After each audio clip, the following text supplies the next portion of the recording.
పండగ ఒక రకంగా చెప్పాలంటే ఎలాగుంటదంటే తిరణాలు లాగుంటది. ఇప్పుడు ఈ పండగ రోజు వీళ్ళు ఏం చేశారంటే, నేను అనుకోవటం బాలయేసును పక్కన పెట్టి ఆ కొట్టుకెళ్లి ఏం కొనుక్కొని తిందామా, ఈ నగల షాపులకు వెళ్లి ఏ నగలు కొనుక్కుందామా, ఆ బట్టల షాపుకి వెళ్లి ఏ చీర కొనుక్కుందామని ఈ తిరణాలలో ఏం చేస్తున్నారంటే తిరుగుతా ఉన్నారు. కొడుకులు కూడా మర్చిపోయారండి. అంత బాధాకరమైన విషయము.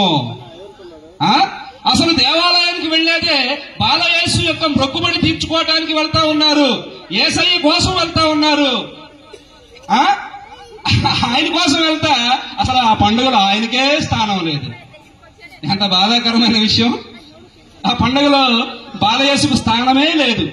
యేసుక్రీస్తు వారిని అడ్డు పెట్టుకొని వారు దేవాలయానికి వెళ్తా ఉంటే, ఆయన నిమిత్తం వెళ్తా ఉంటే, మరి ఆ ఆరాధనలో ఆ భక్తి జీవితంలో యేసయ్యకు చోటే లేదు. ఆయన మర్చిపోయి ఒక దినమంతా ప్రయాణమై వెళ్లిపోయారంట.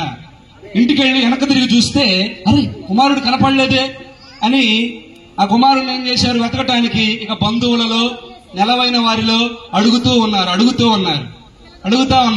ఈరోజు చాలా మంది దేవుని పిల్లలు